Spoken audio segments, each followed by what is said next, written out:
बेटा पिछले लेक्चर में हमने सवाल नंबर 1 में ये देखा था कि कौन सी संख्या पूर्ण घन है, और सवाल नंबर 2 में किस संख्या को पूर्ण घन किस प्रकार से बनाया जाए, छोटी से छोटी संख्या से गुणा करके। देखिए, घन का मतलब, किसी भी संख्या का घन का मतलब होता है कि उस संख्या को आपस में 3 बार गुणा कर दो। मैं आपको एक उदाहरण दे देता हूँ।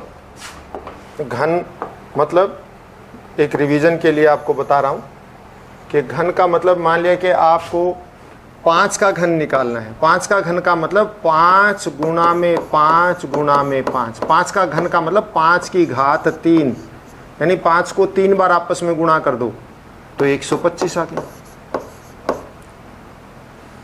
आपको मान लिया कि 20 का घन करना है। 20 का घन का मतलब 20 की घात 3, यानी 20 को 3 बार गुणा कर दो, 8000 आ गया। इस प्रकार से घन ऐसे निकाला जाता है किसी भी संख्या का कि उसी संख्या को आपस में 3 बार गुणा कर दो तो वो क्या आ जाती है, उसका घन आ जाता है। अब हम सवाल बात कर रहे हैं कि पहले, इससे पिछले सवाल में था कि वह छोटी से छोटी संख्या, वह संख्या ज्ञात कीजिए, पूर्ण घन संख्या ज्ञात करनी थी, जिससे इनको अगर हम गुणा करें तो ये पूर्ण घन संख्या बन जाए। यानी वह छोटी से छोटी संख्या ज्ञात करिए जिनको इन निम्नलिखित संख्याओं से गुणा करें। तो हमने क्या किए थे, गुणनखंड किए, और गुणनखंड में समूह पूरा करने के लिए जितने की आवश्यकता होती थी वही उस संख्या से हम गुणा कर देते हैं। अब भाग देने की बात है। भाग में ये होगा, उसी प्रकार से हम अभाज्य गुणनखंड बनाएंगे, और अभाज्य गुणनखंड बना के जिन संख्याओं के समूह नहीं बनेंगे उन संख्याओं से हम भाग कर देंगे इसको। पहले तो क्या था, जिनके समूह नहीं बन रहे थे हम समूह बना लेते थे और समूह पूरा कर लेते थे, और जिस संख्या से हमने गुणा किया समूह पूरा करने के लिए, उसी संख्या को हम कहते थे कि इससे गुणा करेंगे तो ये पूर्ण घन बन जाएगा। अब ये है कि इनके हम उसी प्रकार से गुणनखंड बनाएंगे, और जो समूह नहीं बनाएगी हम कहेंगे कि इसी संख्या से भाग करने पर ये पूर्ण घन प्राप्त होगा। सबसे पहले में 81 की लेते हैं। तो देखिए, 81 के गुणनखंड बनाओ। ये सम नहीं है, विषम है, तो 3 पर जाएगा ये 27, ये 81 होता है। 3 दूनी 6, 3 7 21, फिर 3 पे जाएगा 9, और फिर 3 पे जाएगा 3, और फिर 3 पे जाएगा तो 1। ये हो गए। अब आप देखिए 81 के गुणनखंड क्या बने हैं हमारे पास, 3 गुणा 3 गुणा 3 गुणा 3, 4 बार 3 आ गया। और घन है तो 3 का समूह बनेगा। अब बिना समूह वाला कौन सा बच गया, बिना समूह की संख्या ये बचती है। तो इसी से भाग देने पर, तो अगर हम इसको भाग देते हैं इसी से, तो आप देखिए क्या आएगा, 81 भाग 3, और इसको भी क्या करें, 3 गुणा 3 गुणा 3 गुणा 3 और भाग 3। तो भाग देने से 1 3 से 1 3 तो कट गया, क्या बच गया, समूह पूरा बच गया। और 81 भाग 3 किसके बराबर होता है, 81 भाग 3 यानी 27। वो संख्या तो 27 होगी, लेकिन किस संख्या से भाग दिया हमने, जिसका समूह पूरा नहीं हो रहा था उसी संख्या से भाग दिया। 3 का समूह पूरा नहीं था तो 3 से भाग दे दिया। तो किस संख्या से भाग देने पर, 3 से भाग देने पर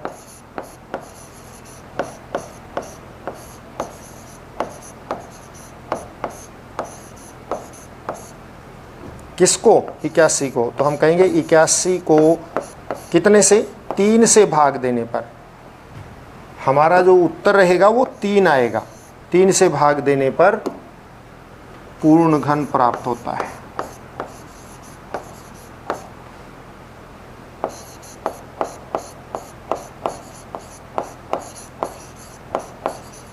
जिसका भी बेटा समूह नहीं बनेगा उसी से हमने भाग देना है। अब अगला देखिए, अगला हमारा है 128। तो अब आप 128 के गुणनखंड बना लीजिए।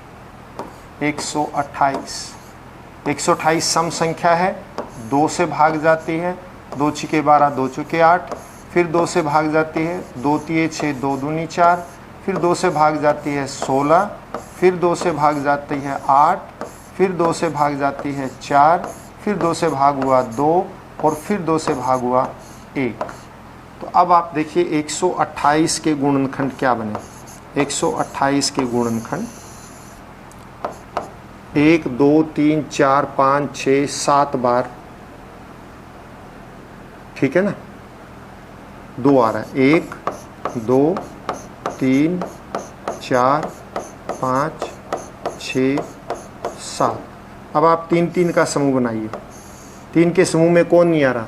1 2 नहीं आ रहा है, ये 2 3 के समूह में नहीं आ रहा। इसका मतलब इसी से भाग देने पर। तो आप क्या कहेंगे? 2 का समूह नहीं है,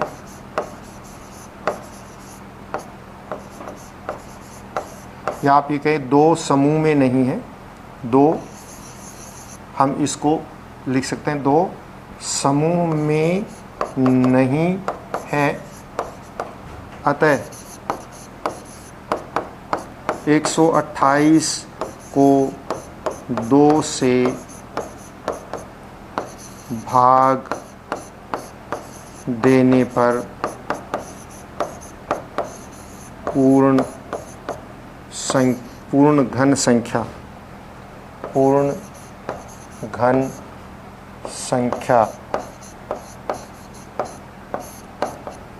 प्राप्त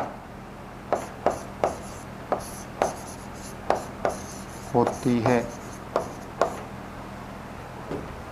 तो हमारा उत्तर क्या है? हमारा उत्तर है 2। ठीक इसी तरह से अगला सवाल हम लेते हैं। 135 की बात है, तो 135 के गुणनखंड कीजिए। 135 के गुणनखंड करते हैं। 2 से भी नहीं जा रहा, 3 से देखते हैं। 4 5 9, इस 3 से जाएगा, 3 चौके 12, 3 पंजे 15, फिर 3 से जाएगा 45, फिर 3 से भाग हो रहा है 5 और फिर 5 से भाग हो रहा है 1। तो 135 के गुणनखंड क्या बने? 135 के गुणनखंड बन रहे हैं 3 बार 3 है और 1 बार 5 है। 3 गुना 3 गुना 3 गुना 5।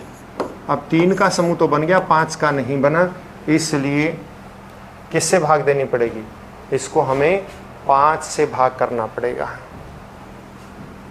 5 समूह में नहीं है,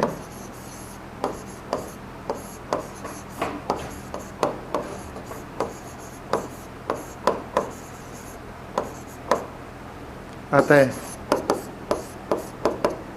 135 को 5 से भाग देने पर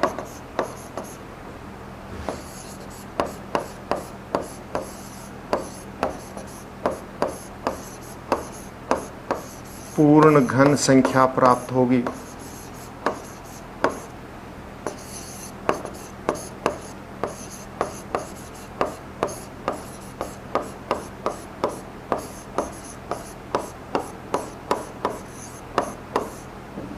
तो हमारा उत्तर यहाँ पर क्या है?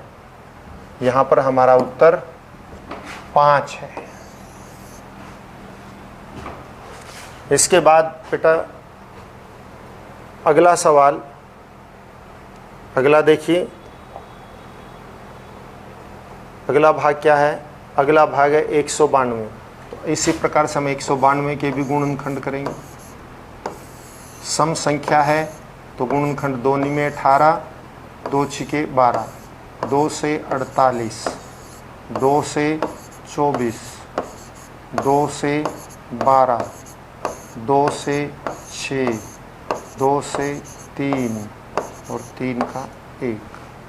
तो अब आप देखिए इसके गुणनखंड 192 के गुणनखंड बनते हैं 1 2 3 4 5 6 बार, तो 2 हैं।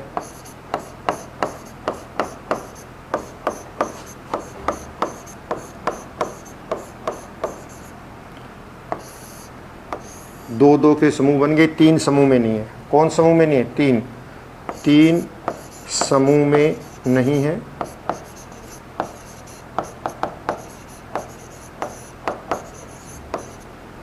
अतः 192 को 3 से भाग करने पर पूर्ण घन संख्या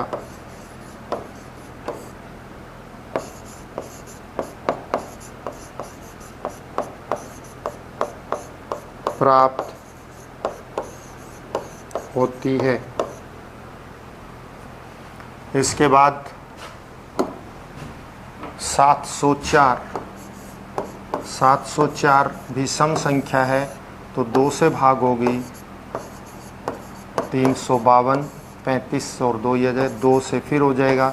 2 एकम 2, 2 सते 14, 2 छिके 12, और फिर होगा 2 से 2 अट्ठे 16 और 2 अट्ठे 16, फिर 2 से 44, फिर 2 से 22, फिर 2 से 11 और 11 फिर 1। अब आप देखिए 704 के जो गुणनखंड बन रहे हैं वो क्या क्या है? 1 2 3 4 5 6 बार 2 है और 1 बार 11 है, तो 6 बार 2 है, तो 2 के तो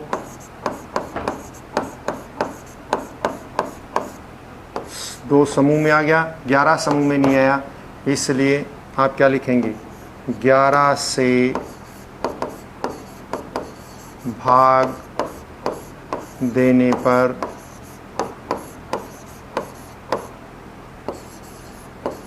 पूर्ण घन संख्या प्राप्त होगी।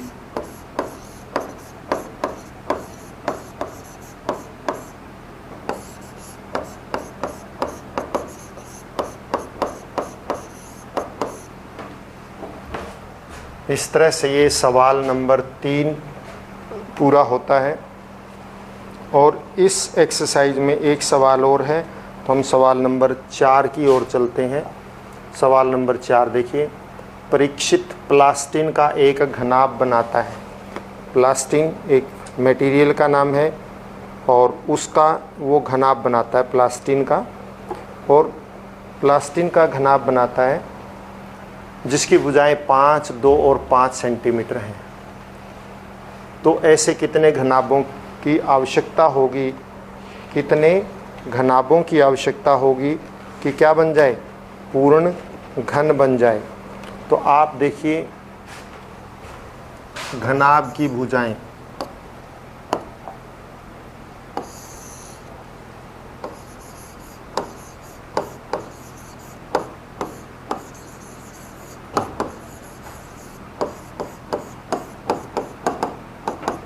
पाँच सेंटीमीटर, 2 सेंटीमीटर, 5 सेंटीमीटर, यही घनाभ की भुजाएं हैं। अब आप देखिए, हमें ये कहा गया है कि इन घनाभ, कितने ऐसे घनाभों को आपस में जोड़ें कि वो क्या बन जाए? पूर्ण घन बन जाए। हमने इस घनाभ से उसको क्या बनाना है? पूर्ण घन। तो घनाभ का आयतन ले लीजिए आप। घनाभ का आयतन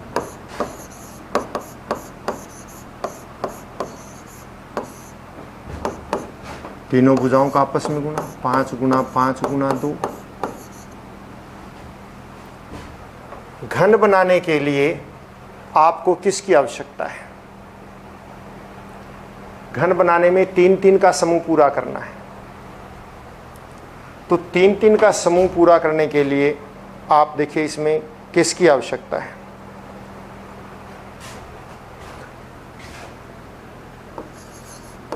इन गुणनखंडों में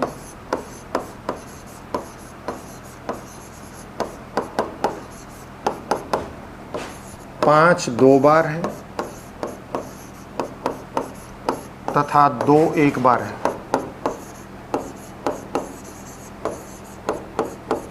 एक बार आता है। घन बनाने के लिए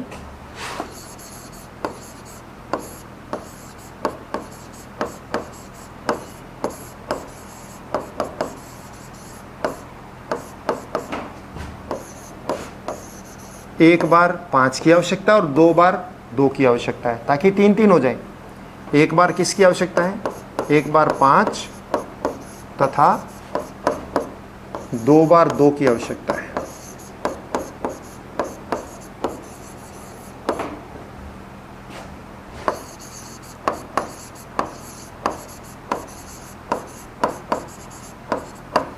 अगर देखो ये 5 गुणा में 5 और गुणा में, अगर हम इसमें 1 5 और कर दें और फिर गुणा में 2 गुणा में, अब देखिए 2 और गुणा में 2, ये भी समूह बन गया और ये भी समूह बन गया। तो कितने की आवश्यकता है? अतः 5 गुणा 2 गुणा 2 यानी कि 5 चौके 20 से 20, 5 चौके 20 यानी 20 घनाभ की आवश्यकता है। घन बनाने के लिए